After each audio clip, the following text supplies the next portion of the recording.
What's up, everyone? Sean Count Blagrith here today with a track review. Haven't done one of these in a long time. Today I will be talking about the brand new Darkthrone track, Tundra Leech, off the brand new album Arctic Thunder. Darkthrone is one of my favorite bands ever, and I am extremely excited. Highly anticipating. I absolutely loved their last album. In all honesty, I loved everything they've done. But I'm always excited to hear the next step in the evolution of Darkthrone due to the fact that you never know what you're going to get with them. You don't know if you're going to get some crust punk. You don't know if you're going to get doom, heavy metal. They're always a surprise with their new album.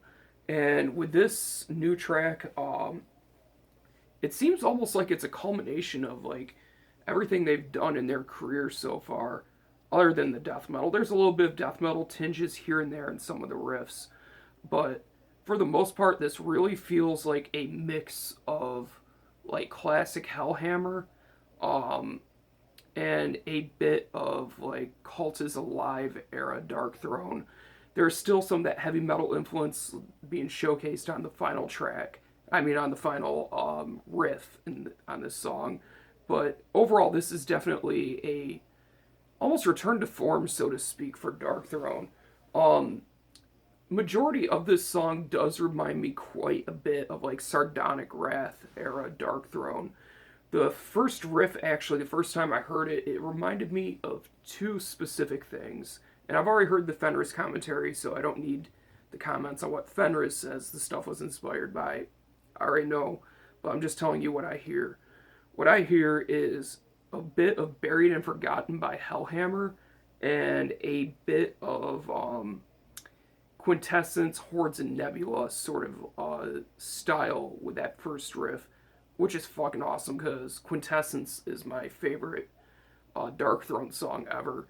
And hear a riff that's kind of similar to that with that very like kind of rhythmic beginning to the riff. It was definitely a very welcome surprise. And the following riff just goes into this kind of tremolo passage. It has a slight death metal influence, but it definitely has like a Blaze in the Northern Sky meets Sardonic Wrath vibe to it, which I'm completely for because I love both of those fucking records. The one thing too that really stood out to me about this song was just Darkthrone is known, in my opinion, for their recent stuff. And in my personal opinion, I love their new stuff for the fucking stellar production that you get. Production value is absolutely unmatched, in my opinion, for the sound that they're going for. I love their drum sound.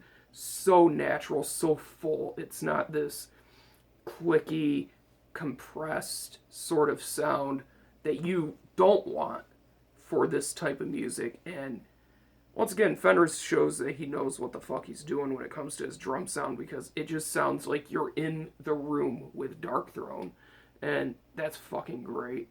The vocals done by Nocturnal Culto. In fact, all tracks on the upcoming album are going to be done by Nocturnal Culto. Is very good. It reminds me of kind of the style that was done on the Nocturno songs on Circle the Wagons. Um, I really like those songs. I do have to say I've always loved Fenris singing on the Darkthrone tracks in the newer era much more, but Nocturnal Culto did such a great job on this. He has that very raspy, sounds like he drank a bottle of whiskey and fucking is shredding his throat, just growling these lines out. It's not like a death growl, it's just kind of like this nasty, almost like Lemmy sort of uh, throaty, raspy vocal style, which I really do like. And I feel like it's being utilized very well on this track. The final riff is just an excellent, excellent way to end the song, especially the build up into it with just the like single tom hits going into it, and then the quick fill, and then into that really catchy, definitely Celtic Frost inspired, but I can hear it does sound more traditional heavy metal to me than like new wave, first wave of black metal. Excuse me. It sounds excellent. The whole song is constructed very well. It has some riffs that are unbelievably catchy, and in my opinion, this could potentially be one of the best Darkthrone albums in years. And that's saying something because I absolutely love everything they've done. And I feel like, as I said, the Underground Resistance is an incredible, incredible record in its own right. So, for a score, I mean, I gotta give this like a 9 out of 10. This song is absolutely incredible. I know Fender has stated before he felt like he with songs like Leave No Cross Unturned, they went a little too long.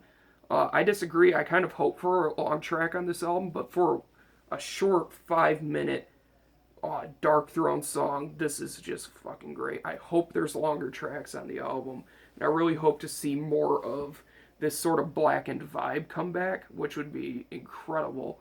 But I heard that it's also going to be a bit doomier, which is fine by me as well. Just overall, this is an excellent song, and I can't wait for this album to come out. And when it does, I will be reviewing it.